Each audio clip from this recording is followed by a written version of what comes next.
Hello everyone. आज हम लोगों का कॉन्स्टिट्यूशन का नवा और आखिरी दिन है। आज हम लोगों का कॉन्स्टिट्यूशन कंप्लीट हो जाएगा।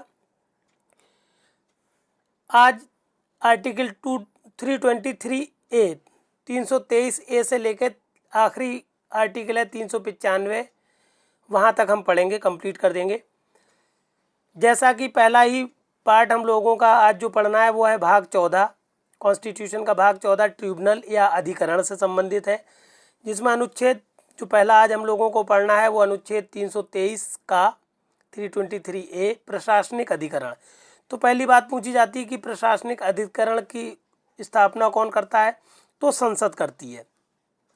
प्रशासनिक अधिकरण कौन बना सकता है, संसद बना सकती है। और इसमें आगे बात आएगी अन्य अधिकरण वो राज्य का विधानमंडल बनाता है। तो होता क्या है एग्जैक्टली, संसद विधि द्वारा संघ या किसी राज्य के लिए या राज्य के किसी क्षेत्र के लिए भारत सरकार के नियंत्रण के अधीन जितने भी निगम हैं उनके कार्यकलाप से संबंधित या लोक सेवाओं और पदों के लिए भर्ती से संबंधित या इन अधिकरणों के अधीन नियुक्त व्यक्तियों की नियुक्ति की सेवा के से संबंधित जो भी शर्तें हैं उनके बारे में अगर कोई विवाद है, परिवाद है, तो उन सब का निपटारा उचित विचारण के द्वारा प्रशासनिक अधिकरण करता है। कहने का मतलब हुआ प्रशासनिक अधिकरण संघ का कार्यपालिका का अंतर्गत है, संसद द्वारा बनाया जाता है। इसके जस्ट बाद आप देखेंगे अनुच्छेद 323 खा, ये अन्य विषयों के लिए अधिकरण से संबंधित है। 323 खा में कहा गया अन्य विषयों के लिए अधिकरण। तो अन्य विषयों के लिए अधिकरण कौन बनाएगा, जैसा कि प्रशासनिक अधिकरण बना रही थी संघ या केंद्र सरकार, और जो अन्य विषयों के बारे में अधिकरण होगा वो बनाएगी राज्य की विधानमंडल। राज्य की विधानमंडल क्या करेगी, बहुत सारे मामले होते हैं राज्य में, जैसे कोई किराया संबंधित विवाद है, औद्योगिक विवाद है, कोई विदेशी मुद्रा से संबंधित विवाद है, कोई सीमा संबंधी विवाद है। तो ऐसे विवादों को निपटाने के लिए क्या करेंगे,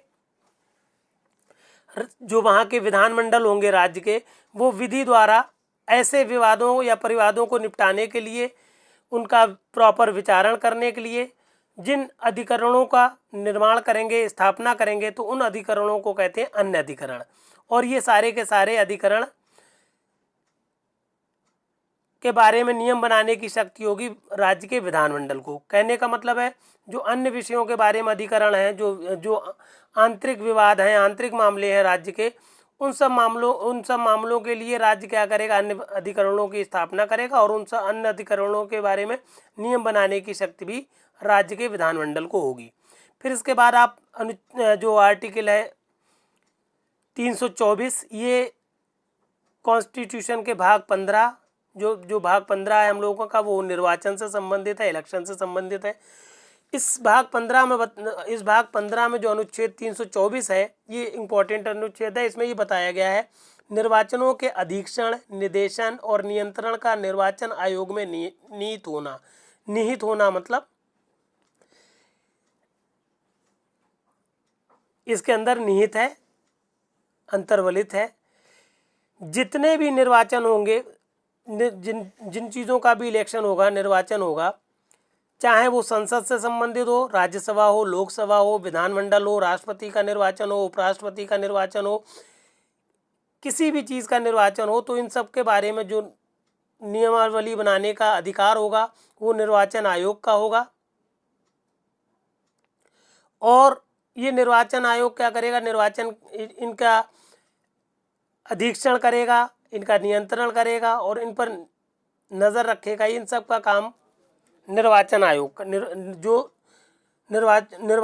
निर्वाचन आयोग का काम है। कहने का मतलब है सेंटर से संबंधित मामले सारे के सारे, चाहे वो किसी भी पद पर निर्वाचन होना हो, उसके बारे में नियमावली बनाने का कार्य निर्वाचन का है। फिर आप आ जाइए, इसी में भाग 16 है। भाग 16 में इससे एक थोड़ा सा अनुच्छेद और पढ़ लें। 325 अनुच्छेद है भाग जो आप ही हमने पढ़ाया था आपको। भाग 15 में एक अनुच्छेद 325 है जिसमें बताया गया है धर्म, मूल वंश या जाति या लिंग के आधार पर किसी व्यक्ति को निर्वाचन में नियमावली में सम्मिलित किए जाने के से अपात्र नहीं समझा जाएगा, अपात्र नहीं किया जाएगा। मतलब किसी भी व्यक्ति को ये नहीं कहा जाएगा आप इस विशेष जाति या लिंग के हैं तो आपको निर्वाचन का आयोग नहीं अधिकार नहीं है, आप निर्वाचन का के लिए अयोग्य हैं, ऐसा नहीं कहा जाएगा। फिर आप भाग 16 में आ जाइए। भाग 16 कॉन्स्टिट्यूशन का कुछ वर्गों के संबंध में विशेष उपबंध से संबंधित है, क्योंकि भारत में बहुत सारे वर्ग हैं और विशेष वर्गों के लिए विशेष उपबंध किए गए हैं हमारे कॉन्स्टिट्यूशन में, जिसमें से अनुच्छेद 340 बहुत इम्पोर्टेंट है। 340 अनुच्छेद जो है हम लोगों का, वो पिछड़े वर्गों की दशाओं के अन्वेषण के लिए आयोग की नियुक्ति से संबंधित है। इस अनुच्छेद 340 में कहा गया है कि राष्ट्रपति क्या करेगा, भारत के पूरे राज्य क्षेत्र में जो भी लोग सामाजिक और शैक्षणिक दृष्टि से पिछड़े हैं, शिक्षा के आधार पर या सामाजिक दृष्टिकोण से के आधार पर जो लोग पिछड़े हुए लोग हैं, उनकी दशाओं उनकी दशाएं जो दयनीय दशाएं हैं, जिन कठिनाइयों से वे को झेल रहे हैं या जिन दशाओं में वो रह रहे हैं, उन सब दशाओं का अन्वेषण करने के लिए और उनकी कठिनाइयों को दूर करने के लिए क्या करेगा राष्ट्रपति, संघ के लेवल पर या राज्य के लेवल पर ऐसे आयोग की स्थापना करेगा और ऐसे आयोग में ऐसा आयोग जो पिछड़ा वर्ग का आयोग होगा उसमें ऐसे लोग व्यक्तियों की नियुक्त करेगा जिनको क्या करें, पिछड़े हुए लोगों की दयनीय दशाओं को देखें, समझें, इन्वेस्टिगेशन करें, उसका अन्वेषण करें और उनकी दशा को सुधारने का काम करें। सारे उस तरह के रूल बना सकता है जो उसे उन परिस्थितियों के अनुसार बेहतर लगेगा। यहाँ पर हमने अपना नंबर और चैनल का नाम दे दिया है। अब आप डायरेक्ट हमारे चैनल पर अगर फिरोज सर डालेंगे तब भी आप हमको सबसे ऊपर पाएंगे यूट्यूब में, सिर्फ फिरोज सर टाइप कर दीजिए, आप हम तक पहुंच जाएंगे। और चैनल को सब्सक्राइब कर लीजिए जिससे आपको सारे मैटर एक साथ मिल जाएंगे लगे हुए। इसके बाद अनुच्छेद 342 का, ये अनुच्छेद 342 का एग्जैक्टली 102वां संशोधन हुआ था 2018 में। इस 102वां संशोधन द्वारा अंतः स्थापित किया गया है और इस अनुच्छेद 342 का में सामाजिक और शैक्षिक दृष्टि से पिछड़े वर्ग की बात की गई है। क्या होते हैं,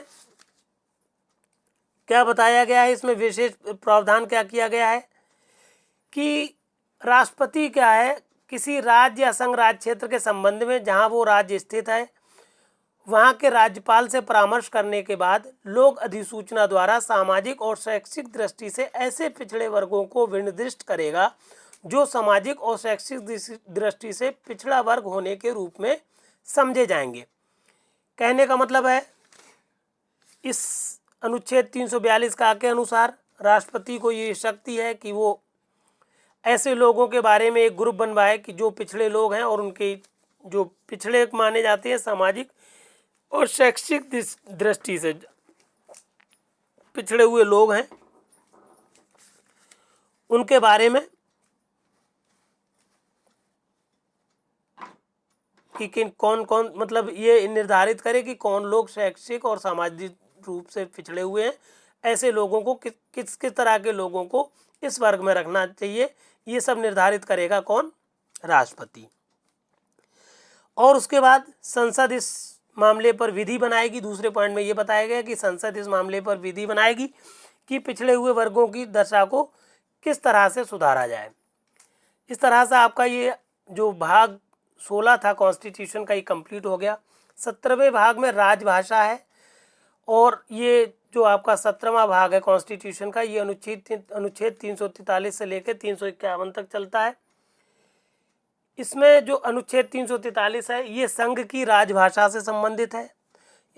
अनुच्छेद 343 में बताया गया है कि संघ की राजभाषा हिंदी होगी और लिपि देवनागरी होगी। देवनागरी लिपि है हमारे भारत की और भाषा जो है हिंदी है, राजभाषा हिंदी है। एक अनुच्छेद 348 पढ़ाया जाता है। इस अनुच्छेद 348 में ये HJS में क्वेश्चन आया था, यूपी HJS में, कि उच्चतम न्यायालय और उच्च न्यायालय की और भाषा क्या होगी, और अधिनियम जो बनते हैं उनकी भाषा क्या होगी, विधेयक जो होते हैं उन सब की भाषा कौन सी होगी। तो जितने भी ये उच्चतम न्यायालय हो, उच्च न्यायालय हो, विधेयक हो, अधिनियम हो, इन सब की भाषा अंग्रेजी होगी। और तब तक ये अंग्रेजी भाषा रहेगी जब तक कि संसद विधि द्वारा इसमें कोई परिवर्तन ना कर दे। ये बात ध्यान रखना आपको। फिर भाग 18 जो है कॉन्स्टिट्यूशन का, ये बहुत इंपॉर्टेंट है। इसमें आपात उपबंध बताए गए हैं। अनुच्छेद 352 से लेकर 360 तक चलता है। आपात उपबंध में पहला अनुच्छेद 352 है। आर्टिकल 352 बहुत इंपॉर्टेंट है, बहुत ही ज़्यादा इंपॉर्टेंट है, बहुत ध्यान से इसको समझ ले कि अगर राष्ट्रपति को ये समाधान हो जाता है कि गंभीर आपात विद्यमान है, और जिस ऐसे आपात से क्या हो सकता है, युद्ध हो सकता है, या बाहरी आक्रमण हो सकता है, या सशस्त्र विद्रोह हो सकता है, और ऐसे कारण से राष्ट्रपति को लग रहा है कि हमारे भारत की सुरक्षा जो है खतरे में है, तो वो उद्घोषणा कर सकेगा कि, और उद्घोषणा में ये बता सकेगा कि इस उद्घोषणा के अंतर्गत पूरा भारत आएगा, या भारत के किसी उस राज्य क्षेत्र में जहाँ पर ये उपद्रव हो रहा है वहाँ के लिए घोषणा करेगा कि हमारा आशय ऐसे ऐसे भाग के लिए है या पूरे भारत के लिए है, और इस मामले में एक उद्घोषणा कर देगा।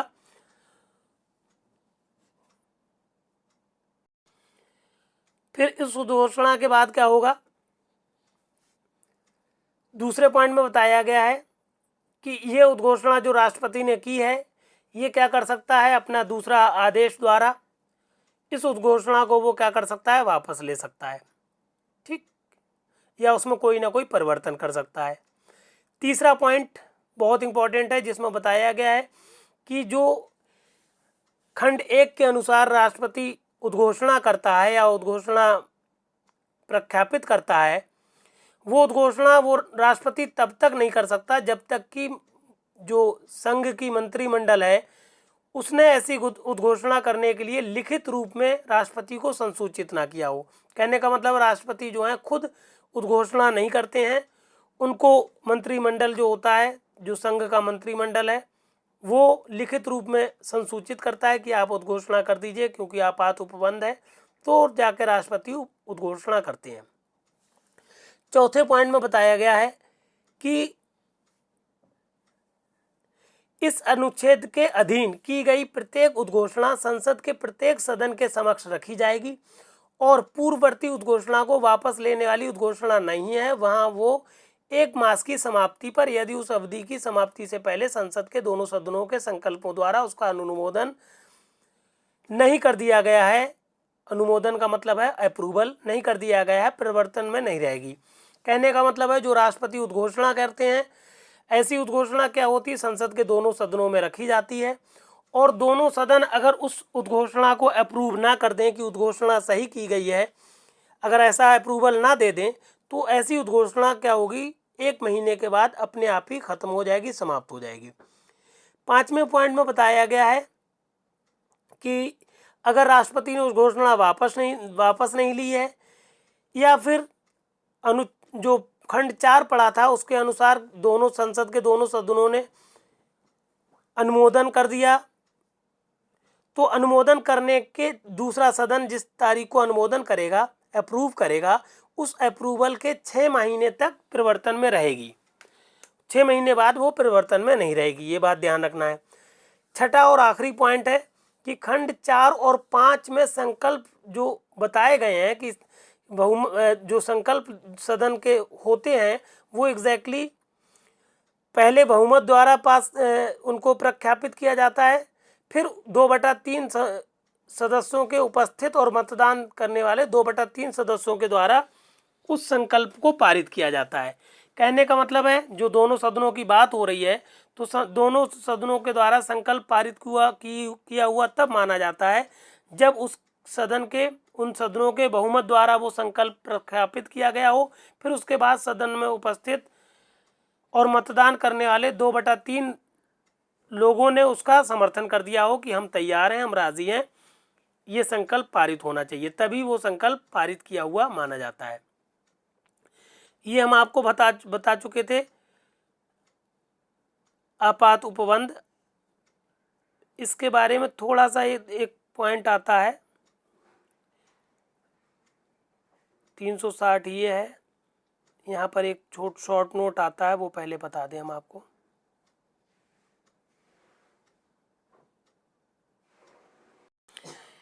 इस अनुच्छेद 355 पर शॉर्ट नोट आ जाता है। अनुच्छेद 355 कहता है बाह्य आक्रमण और आंतरिक अशांति से राज्य की संरक्षा करने का संघ का कर्तव्य। क्या कहने का मतलब है कि अगर कोई आंतरिक अशांति हुई है किसी राज्य में, या किसी राज्य में कोई बाहरी आक्रमण हो गया है, तो इस हालात में संघ जो है, केंद्र जो है, उसका ये कर्तव्य है कि वो उस राज्य की संरक्षा करे, उसकी मदद करे। और इस हालात में जो आक्रमण हो गया है, बाहरी आक्रमण हो गया है या आंतरिक अशांति आ गई है, तो ऐसे मामले में राज्य क्या करेगा, उसकी संरक्षा करने का कर्तव्य लेगा अपने हाथ में। उसके अलावा राज्य सरकार को संविधान के अनुसार जो उपबंध हैं उसके हिसाब से चलाने के लिए उसको वो सारी चीज़ें, उस सारी सुविधाएं मुहैया कराएगा, उपलब्ध कराएगा। फिर अनुच्छेद 356 में आ जाइए, इम्पोर्टेंट अनुच्छेद है ये।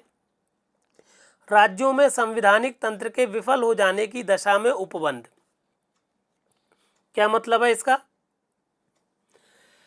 अगर राष्ट्रपति को ये लगे कि किसी राज्य के राज्यपाल द्वारा या अन्यथा कहीं से ये पता लग जाए, ये समाधान हो जाए कि किसी पर्टिकुलर राज्य का शासन जो है संविधान के अनुसार अब नहीं चलाया जा सकता, वहाँ पर बहुत ज़्यादा अराजकता फैल चुकी है, तो राष्ट्रपति क्या करेंगे, उद्घोषणा द्वारा निम्न कार्य कर सकते हैं। क्या कार्य कर सकते हैं? पहला काम है कि उस राज्य की जो सरकार है उसके सभी या कोई ऐसे काम जो वो चाहें, राष्ट्रपति चाहें, वो राज्यपाल में या फिर राज्य के किसी विधानमंडल से भिन्न किसी ऐसे निकाय में या प्राधिकारी में निहित कर सकते हैं। और ऐसा प्राधिकारी या राज्यपाल ऐसी शक्तियों का जो अपने हाथ में ले लेगा जो कि विधानमंडल की शक्तियां थीं। कहने का मतलब है क्योंकि अब विधानमंडल सुचारू रूप से नहीं चल रहा है, तो राष्ट्रपति क्या करेंगे, राज्यपाल को या किसी प्राधिकरण को ये शक्तियां दे देंगे जो विधानमंडल की शक्तियां, और वो उसको संविधान के अनुसार चलाएंगी। वो प्राधिकरण या राज्यपाल उस राज्य को अपने वो शक्तियों का प्रयोग करके प्रॉपर तरीके से चलाएगा।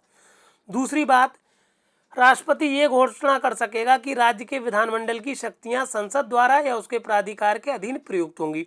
ऐसा मामला आ जाए कि अब कोई प्राधिकार या राज्यपाल के बस की बात नहीं है, तो राष्ट्रपति ये भी प्रावधान कर सकते हैं कि अब ये मामला जो है, ये राज्य का मामला अब संसद के द्वारा चलाया जाएगा, केंद्र के अंतर्गत आ जाएगा। केंद्र अब इस राज्य की बागडोर को संभालेगा और केंद्र अपने हिसाब से इस राज्य को चलाएगा। फिर आ जाइए तीसरी बात में कि राज्य के किसी निकाय या प्राधिकारी से संबंधित इस संविधान के किन्हीं उपबंधों के प्रवर्तन को पूर्णता या अभागता निलंबित करने का उपबंध कर सकेगा जो राष्ट्रपति को आवश्यक या वांछनीय प्रतीत हो। कहने का मतलब है राज्य के अंदर कोई निकाय ऐसा है या प्राधिकारी ऐसा है जिसको राष्ट्रपति को लग रहा है कि ये फिलहाल इसको निलंबित किया जाना चाहिए, इससे हमें आगे जाके खतरा हो सकता है, ये खतरा उत्पन्न कर रहा है, तो ऐसे प्राधिकारी को या ऐसे कार्य को, ऐसे निकाय को क्या कर सकता है, राष्ट्रपति पूरी तरह से निलंबित कर सकता है या कि उसके किसी पार्ट पे निर्बंधन लगा सकता है, निलंबित कर सकता है। ये हो गया उपअनुच्छेद 1। उपअनुच्छेद 2 कहता है, 356 चल रहा है आर्टिकल हम लोगों का 356, ये ऊपर हेडिंग है इसका। उपअनुच्छेद दूसरा कहता है कि जो उद्घोषणा राष्ट्रपति ने की थी उस उद्घोषणा को बाद में की गई उस घोषणा द्वारा वापस ले सकता है या उसमें परिवर्तन कर सकता है। जो पहले उद्घोषणा की थी उसको अब क्या कर सकता है, वो चाहे दूसरी उद्घोषणा द्वारा उसे समाप्त कर दे या उसमें कोई परिवर्तन कर दे। राष्ट्रपति को शक्ति है ये। तीसरी बात इसमें बताई गई है तीसरे पॉइंट में कि इस अनुच्छेद के अधीन की गई प्रत्येक उद्घोषणा संसद के प्रत्येक सदन के समक्ष रखी जाएगी और जहां वो पूर्ववर्ती उद्घोषणा को वापस लेने वाली उद्घोषणा नहीं है, वहां 2 मास की समाप्ति। इससे पहले आपने 351 में देखा था, बाकी शब्द एक जैसे हैं। 352 में 1 माह तक परिवर्तित थी उद्घोषणा, यहाँ पर 2 माह तक परिवर्तित रहेगी उद्घोषणा। कहने का मतलब है राष्ट्रपति ने जो उद्घोषणा की है वो संसद के दोनों सदनों में रखी जाएगी और दोनों सदन अगर उस उद्घोषणा को अप्रूव नहीं कर देते हैं तो 2 महीने के बाद वो परिवर्तन में नहीं रहेगी।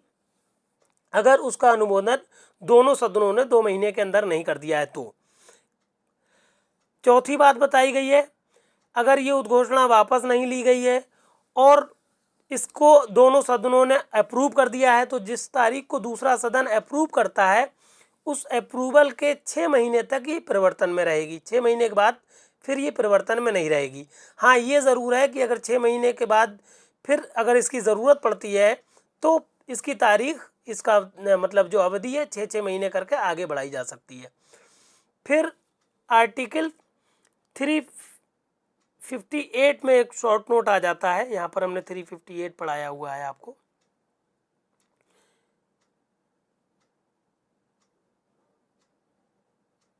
ये 358 है। आर्टिकल 358 कहता है आपात के दौरान अनुच्छेद 19 के उपबंधों का निलंबन। हुआ क्या है, कोई आपात उपबंध आ गया है भारत पे, कोई चाहे वो युद्ध के कारण हो चाहे बाहरी आक्रमण के कारण हो, कोई आपात की परिस्थिति आपात की स्थिति आ गई है तो जो हमारे अनुच्छेद 19 के अंतर्गत हमें मौलिक अधिकार मिले हैं वो अपने आप ही स्वतः ही क्या होते हैं, निलंबित हो जाते हैं। फिर आर्टिकल 359 में बताया गया है कि आपात के दौरान भाग 3 द्वारा प्रदत्त अधिकारों के परिवर्तन का निलंबन। 358 आर्टिकल में अपने आप 19वां आर्टिकल निलंबित हो जाता है, जबकि 359 आर्टिकल कहता है कि राष्ट्रपति क्या करेगा, आदेश द्वारा अनुच्छेद 20 और 21 को छोड़कर आदेश देगा कि अनुच्छेद 20 और अनुच्छेद 21 को छोड़कर जो भी मौलिक अधिकार हमें भाग 3 द्वारा प्रदान किए गए हैं भारत के नागरिकों को, उन सब का निलंबन हो जाएगा, निलंबित कर देगा राष्ट्रपति आदेश द्वारा। फिर अनुच्छेद 360 ऊपर है जो अभी हमने पढ़ाया था, आपको अभी बताना है, सॉरी पढ़ाया नहीं अभी। वित्तीय आपात, जो आर्टिकल 360 है वो वित्तीय आपात से संबंधित है। वित्तीय आपात का मतलब समझ लीजिए पहले तो।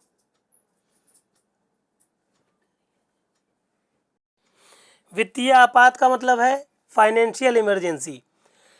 अगर राष्ट्रपति को, आर्टिकल 360 देख लें, पहला पॉइंट कह रहा है कि यदि राष्ट्रपति का ये समाधान हो जाता है कि ऐसी स्थिति उत्पन्न हो गई है जिससे भारत या उसके राज्य क्षेत्र, किसी राज्य क्षेत्र में वित्तीय स्वामित्व जो है संकट में है, तो वो उद्घोषणा द्वारा इस आशय की घोषणा कर सकेगा। कहने का मतलब है राष्ट्रपति को लगने लगे कि भारत में या उसके किसी क्षेत्र में, राज्य क्षेत्र में कोई ऐसी आपदा आ गई है तो वहाँ पर क्या करेगा, वित्तीय आपात की उद्घोषणा करेगा अपने इस आशय की घोषणा द्वारा।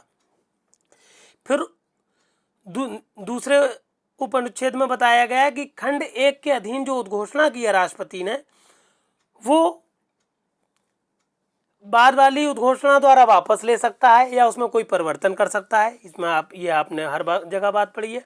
दूसरी बात, ये उद्घोषणा जो राष्ट्रपति ने की है संसद के दोनों सदनों के समक्ष रखी जाएगी और ये उद्घोषणा जो राष्ट्रपति कर रहा है 2 महीने के बाद परिवर्तन में नहीं रहेगी। अगर उस 2 महीने के अंदर दोनों सदनों ने इस उद्घोषणा का अनुमोदन ना कर दिया हो, अगर अनुमोदन कर देगी तो आगे बढ़ जाएगी, मतलब ये उद्घोषणा जारी रहेगी, वरना ये उद्घोषणा 2 महीने के अंदर अपने आप खत्म हो जाएगी।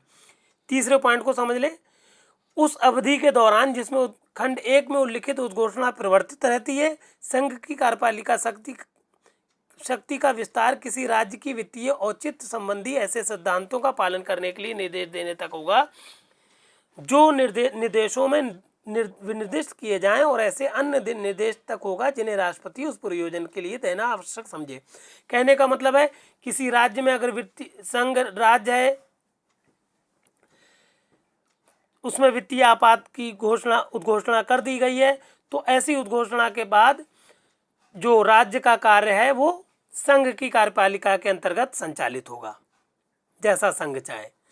चौथे पॉइंट में बताया गया है कि ऐसे निर्देशों के अंतर्गत राज्य के कार्यकलाप में लगे सेवकों के वेतन भत्तों में कमी की जा सकेगी तथा उच्चतम न्यायालय और उच्च न्यायालय के न्यायाधीशों के वेतन और भत्तों में कमी की जा सकेगी। कहने का मतलब है जहाँ पर वित्तीय आपात लगा दिया गया है वहाँ पर जो भी लोक सेवक हैं उनके वेतन और भत्ते कम किए जा सकते हैं। यहाँ तक कि जो उच्चतम न्यायालय और उच्च न्यायालय के न्यायाधीश हैं उनके वेतन में कमी की जा सकती है, भत्तों में कमी की जा सकती है। ये तमाम बातें आ जाएंगी वित्तीय आपात से संबंधित है। फिर अनुच्छेद 368, ये एग्जैक्टली आप आ जाइए, पहले थोड़ा सा मैटर 368 पढ़ने से पहले आप थोड़ा इधर पढ़ लीजिए जो ये शॉर्ट टाइम के टर्म्स दिए हमने आपको कि 359 पढ़ा दिया हमने, 360 वित्तीय आपात से संबंधित है ये बता दिया। ये जो आर्टिकल 368 है ये भाग 20 में आता है, ये बात हमें बताना थी आपको इसलिए यहाँ आना पड़ा। तो मगर ये बहुत इम्पोर्टेंट है, बहुत आर्टिकल 368 बहुत ही ज़्यादा इम्पोर्टेंट है, समझ लीजिए पूरे कॉन्स्टिट्यूशन का ये निचोड़ है, इसलिए इसको आपको बहुत ध्यान से समझना है। इसमें केस लॉज भी देना होते हैं आपको, बहुत सारे क्वेश्चन आते हैं जो अमेंडमेंट से रिलेटेड, और लेटेस्ट क्वेश्चन बहुत ज़्यादा इस पर बेस कर रहे हैं कि अमेंडमेंट से संबंधित आप विवेचना करिए, उस पर कोई सुप्रीम कोर्ट का जजमेंट दीजिए। तो समझ लें अनुच्छेद 368 368 क्या कहता है, संविधान का संशोधन करने की संसद की शक्ति और उसके लिए प्रक्रिया। इसमें आपको 5 पॉइंट पढ़ाए जाएंगे, 5 उपअनुच्छेद हैं इस अनुच्छेद 368 के। पहले उपअनुच्छेद में बताया गया है कि इस संविधान में किसी बात के होते हुए भी संसद अपनी संविधानीय शक्ति का प्रयोग करते हुए संविधान के किसी उपबंध का परिवर्धन कहते हैं एडिशन को, परिवर्तन कहते हैं चेंज को, या निरसन के रूप में संशोधन इस अनुच्छेद में कथित प्रक्रिया के अनुसार कर सकेगी। बहुत ही पेचीदा मामला है, इसीलिए बहुत सारे अमेंडमेंट हुए हैं, इसीलिए बहुत सारे केस लॉज इस पर आते हैं, बहुत सारी जगहों पर ये अड़चन पैदा करता है संविधान का संशोधन। चूँकि पहले पॉइंट में आपको बताया गया कि जो संसद है इसको ये शक्ति है कि वो संविधान के संशोधन के रूप में संविधान में कोई परिवर्तन कर सके, कोई परिवर्धन कर सके, या कुछ निरसन कर सके, कुछ जोड़ सके, कुछ घटा सके, कुछ निकाल सके, कुछ परिवर्तित कर सके। ये सारी शक्तियां बता दी गई हैं, संसद के अंतर्गत है पहले उपअनुच्छेद में। दूसरे उपअनुच्छेद में बात बताई गई है आर्टिकल 368 में कि इस संविधान के संशोधन का प्रारंभ संसद के किसी सदन में इस प्रयोजन के लिए विधेयक पुनर्स्थापित या प्रस्तुत करके किया जा सकता है, और जब वो विधेयक प्रत्येक सदन में उस सदन की कुल सदस्य संख्या के बहुमत तथा उस पर सदन के उपस्थित और मत देने वाले सदस्यों के कम से कम 2/3 सदस्यों द्वारा 2/3 बहुमत द्वारा पारित कर दिया जाता है, तब वो राष्ट्रपति के समक्ष प्रस्तुत किया जाएगा जो विधेयक पर अपनी अनुमति देगा, और तब संविधान उस विधेयक के उपबंधों के अनुसार संशोधित हो जाएगा। समझ गए होंगे आप मामले को कि जब पहली बात तो ये बताई गई है कि संविधान में अगर संशोधन करना है तो संसद का कोई भी सदन, चाहे वो लोकसभा हो चाहे राज्यसभा हो, इस तरह का एक विधेयक लाएगा। संसद का कोई भी सदन विधेयक ला सकता है, प्रस्तुत कर सकता है, कोई इसमें अपवाद नहीं है, और वो सदन जो लाया है विधेयक को उसके बहुमत द्वारा वो, और बहुमत के अलावा वहाँ पर उपस्थित और मतदान करने वाले 2/3 सदस्यों द्वारा, फिर जब दूसरे सदन में जाएगा वहाँ पर भी यही प्रक्रिया होगी, बहुमत द्वारा वो पास हो, उसके अलावा 2/3 सदस्यों द्वारा उस 2/3 सदस्य वो होना चाहिए जो उपस्थित हैं और मतदान कर रहे हैं। तो उपस्थित और मतदान करने वाले 2/3 सदस्यों द्वारा जब वो विधेयक पारित कर दिया जाएगा, दोनों सदनों द्वारा जब पारित कर दिया गया है बहुमत द्वारा और 2/3 उपस्थित और मतदान करने वाले सदस्यों द्वारा पारित होने के बाद ऐसे विधेयक को राष्ट्रपति के समक्ष पेश किया जाएगा कि ये राष्ट्रपति इस पर अनुमति दें, और जैसे ही राष्ट्रपति इस विधेयक पर अनुमति दे देते हैं वो अपने आप ही क्या हो जाएगा,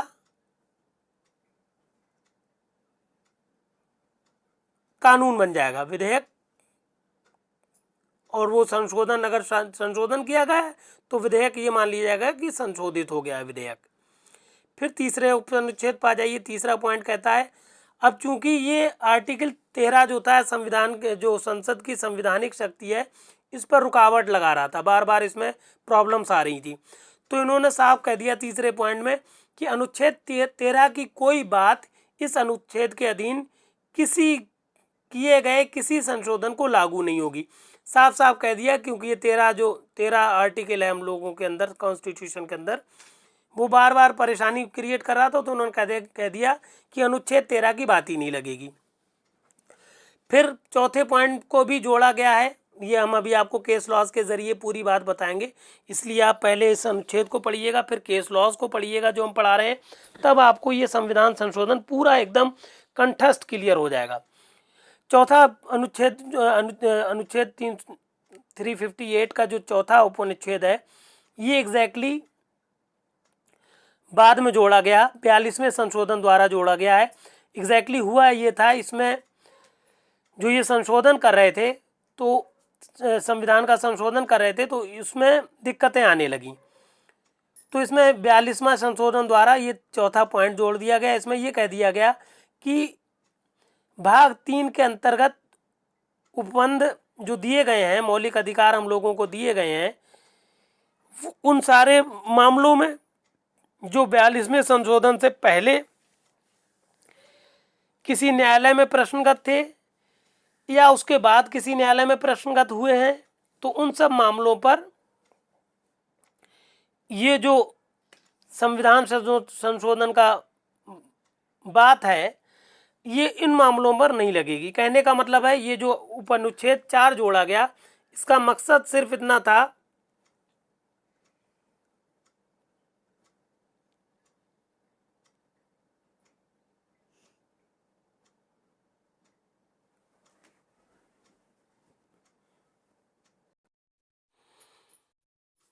कहने का मतलब ये है, ये जो उपनुच्छेद 4 है, इसमें ये बात बताई गई कि 42वां संशोधन इसीलिए किया गया कि 42वें संशोधन से पहले जो मामले मौलिक अधिकार जो भाग 3 है इससे संबंधित थे, या फिर मौलिक अधिकार से संबंधित मामले जो 42वें संशोधन के बाद न्यायालय में प्रश्नगत हैं, इन सब मामलों में क्या होगा, जो अनुच्छेद 368 है, संविधान संशोधन है, इन सब की बातें यहाँ पर नहीं की जाएंगी।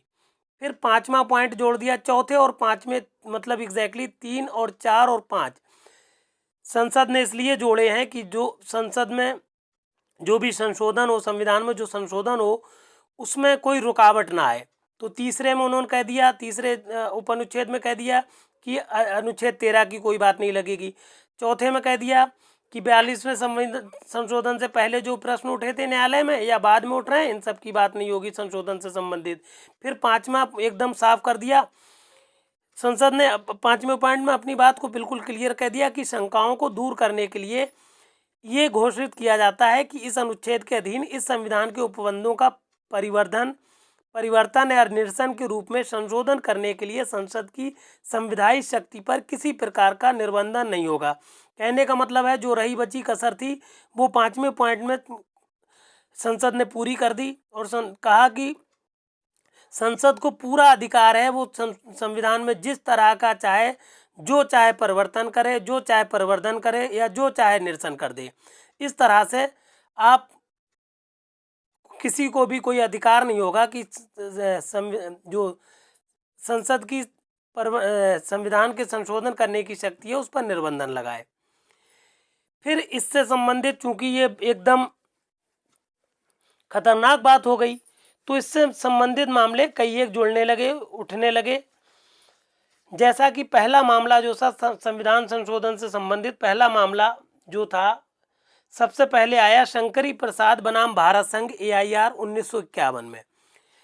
इसमें उच्चतम न्यायालय ने यह कहा कि संविधान संशोधन की शक्ति जो है, उस शक्ति के अंतर्गत मूल अधिकारों में संशोधन भी शामिल है, जो कि अनुच्छेद 368 में बता दिया गया है। इसी तरह का मामला 1965 में सज्जन सिंह बनाम राजस्थान राज्य में आया, और सज्जन सिंह बनाम राजस्थान राज्य 1965 में भी सुप्रीम कोर्ट ने अपने जो पहले का निर्णय था शंकरी प्रसाद बनाम भारत संघ 1951 वाला, उसी को फिर से क्लियर कर दिया कि संसद को पूरी शक्ति है कि वो मौलिक अधिकारों में भी संशोधन कर सके। मगर ये बात ज़्यादा दिन तक नहीं चल पाई, क्योंकि एक केस लॉ आया, गोलकनाथ बनाम पंजाब राज्य AIR 1967। सुप्रीम कोर्ट में इस केस में सुप्रीम कोर्ट ने अपने पहले दोनों निर्णय जो सज्जन सिंह के मामले में थे और जो शंकरी प्रसाद के मामले में निर्णय दिए थे, उन दोनों निर्णयों को उलट दिया और साफ कह दिया सुप्रीम कोर्ट ने गोलकनाथ बनाम पंजाब राज्य के मामले में कि संसद को संविधान संशोधन की शक्ति है, मगर मौलिक अधिकारों में संशोधन की शक्ति नहीं है, क्योंकि संविधान संशोधन जो है अनुच्छेद 13 के अंतर्गत विधि है। इसीलिए चूंकि आगे चल के मामला ये फंस गया, अनुच्छेद 13 वाला मामला फंस गया, इसलिए गोलकनाथ के मामले के बाद क्या हुआ, 24वां संशोधन हुआ, और जो कि 1971 में हुआ। इसमें साफ कह दिया गया कि अनुच्छेद 13 में चूंकि 4 और 5 खंड जोड़ दिए, जिससे क्या हुआ कि जो 4 और 5 खंड जोड़े गए, इसके अनुसार ये कह दिया गया कि अभी ये जो संशोधन होगा इसमें जो अनुच्छेद 13 है ये बीच में नहीं आएगा। संसद की शक्ति को, जो संसद को जो शक्ति है संशोधन की, उसमें ये अनुच्छेद 13 बीच में टांग नहीं अड़ाएगा, क्योंकि ये प्रॉब्लम क्रिएट कर रहा था। फिर इसके बाद बहुत ही विद्वान व्यक्ति थे केशवानंद भारती जी, इन्होंने पूरी जिंदगी दे दी हमारे संविधान के मूल ढांचे को बचाने में। इनका निधन अभी 2020-21 में हुआ है। इन्होंने पूरी जिंदगी दी, इनका बहुत इंपॉर्टेंट केस है और बहुत इंपॉर्टेंट इनका रोल रहा है संविधान का मूल ढांचा बचाने में। केशवानंद भारती बनाम केरल राज्य AIR 1973। इस ऐतिहासिक मामले में सुप्रीम कोर्ट ने क्या कहा, जो 24वें संशोधन को चुनौती दी थी इन्होंने, केशवानंद भारती जी ने, कि संसद क्या कर रही है, बार बार संशोधित करके कह दे रही है कि अनुच्छेद 13 की बात नहीं लगेगी, कभी अनुच्छेद में कोई जो अनुच्छेद 13 की जब बात नहीं लगेगी तो संविधान की संशोधन की शक्ति जो है वो संसद के बाद बहुत असीमित हो जाएगी। इसलिए इन्होंने क्या किया, जो 24वां संशोधन था इसको चुनौती दे दी केशवानंद भारती जी ने, और ये आखिर तक लड़ते रहे।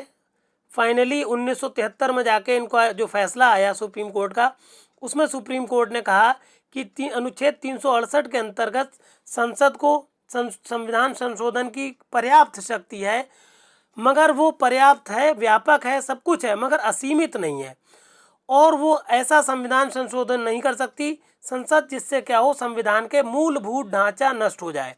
ये बात बहुत इंपॉर्टेंट थी। इस तरह से केशवानंद भारती जी जो थे वो हमारे संविधान के मूलभूत ढांचे को बचा ले गए, और चूंकि ये निर्णय फिर आगे जाके संसद को पसंद नहीं आया, फिर संसद इस पर अड़ गई, फिर उच्चतम न्यायालय में मामला फिर से पेंडिंग होने लगा, फिर 42वां संशोधन करना पड़ा 1977 में संसद को, जिसके अंतर्गत क्या हुआ, अभी हमने आपको जो अनुच्छेद 68 में खंड 4 और 5 बताए हैं कि जो भी मामले पहले से पेंडिंग है सुप्रीम कोर्ट में उन पर कोई विचार नहीं होगा, संविधान संशोधन से संबंधित, या बाद में जो आएंगे उन पर विचार नहीं होगा।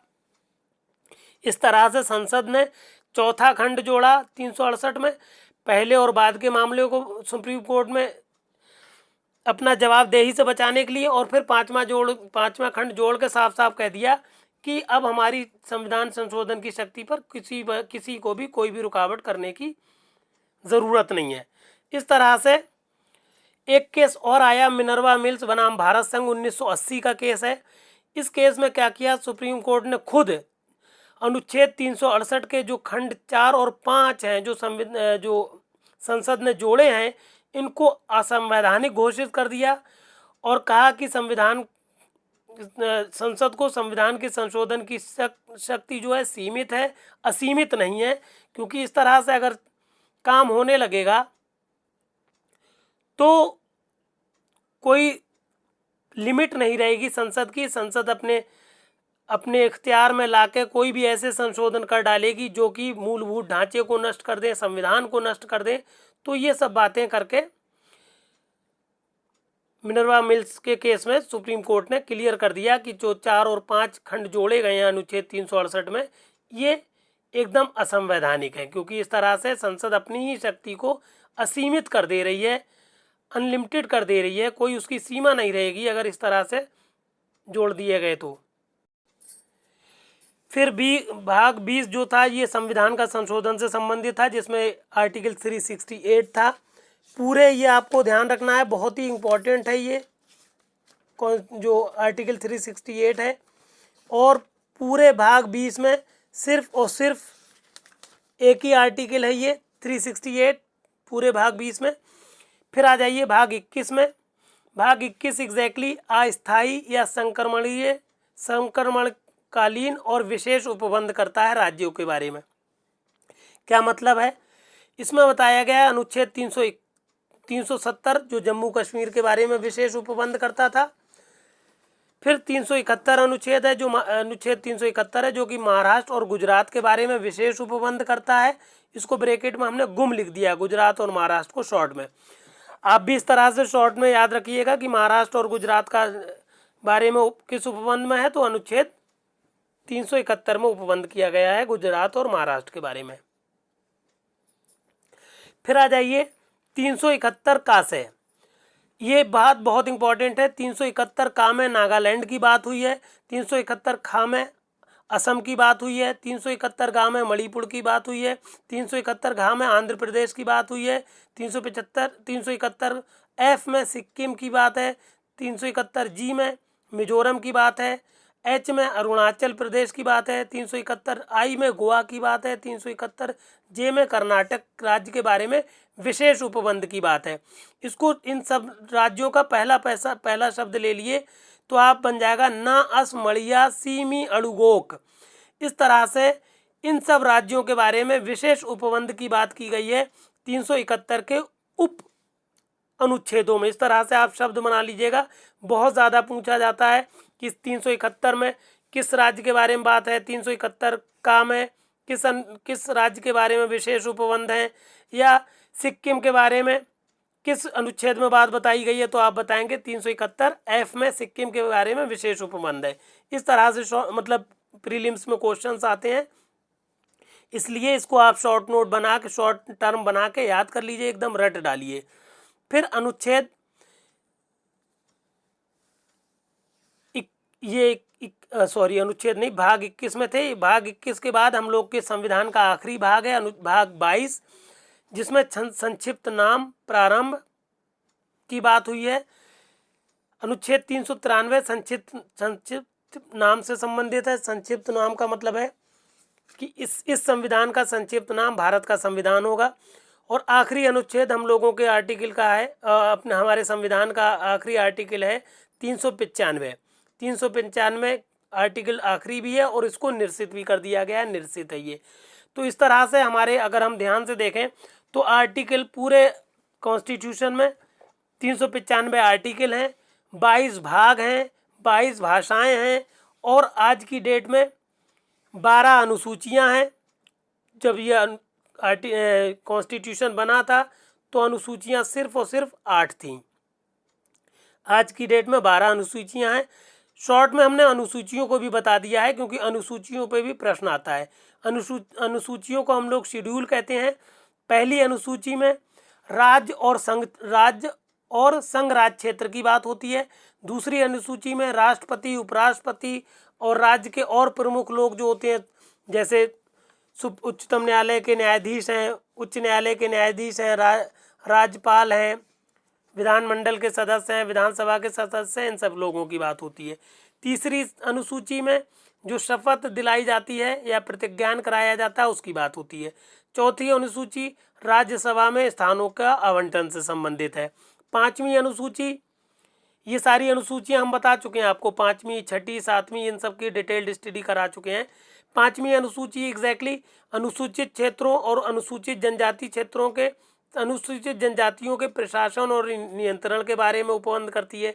छठी अनुसूची असम, मेघालय, त्रिपुरा और मिजोरम राज्यों के जनजाति क्षेत्रों के प्रशासन के बारे में उपबंध करती है। सातवीं अनुसूची बताती है कि हमारे संविधान में सातवीं अनुसूची बताती है कि संविधान के पूरे संविधान में 3 सूचियां हैं, जिसमें पहली सूची संघ सूची है, दूसरी सूची राज्य सूची है और तीसरी सूची संवर्ती सूची है। संघ सूची में संसद रूल बनाती है, नियम बनाती है, कानून बनाती है। राज्य सूची में राज्य का विधानमंडल बनाता है और संवर्ती सूची में राज्य और संघ दोनों मिलकर कोई कानून या रूल बनाते हैं। ये याद रखना है। ये सारी चीज़ें संबंधित हैं 7वीं शेड्यूल से। 7वीं अनुसूची में ये बातें बताई गई हैं। 8वीं अनुसूची भाषाओं से संबंधित है, जिसमें बताया गया है पूरे भारत में 12 भाषाएं हैं। 9वीं अनुसूची एग्जैक्टली हम पढ़ा चुके हैं आपको, अनुच्छेद 31 खा से संबंधित है। जो अनुच्छेद 31 खा में बताई थी हमने बातें, वो सारी की सारी आपको याद कर लेना है अनुसूची 9वीं अनुसूची के लिए। 10वीं अनुसूची दल परिवर्तन के आधार पर निर्भरता के बारे में है। कोई आदमी बार बार, कोई नेता बार बार अगर दल परिवर्तित कर रहा है तो उसकी जो सदस्यता है उसको क्या किया जा सकता है, समाप्त किया जा सकता है 10वीं अनुसूची के द्वारा। 11वीं अनुसूची एग्जैक्टली पंचायत से संबंधित है, जो कि अनुच्छेद 343 जी में हमने पढ़ाया है पूरा आपको। 12वीं अनुसूची नगर पालिका से संबंधित है, जिसके बारे में हमने अनुच्छेद 343 डब्ल्यू में पढ़ाया है। इस तरह से सारी अनुसूचियां हमने आपको कंप्लीट करा दी, पूरा कॉन्स्टिट्यूशन कंप्लीट करा दिया।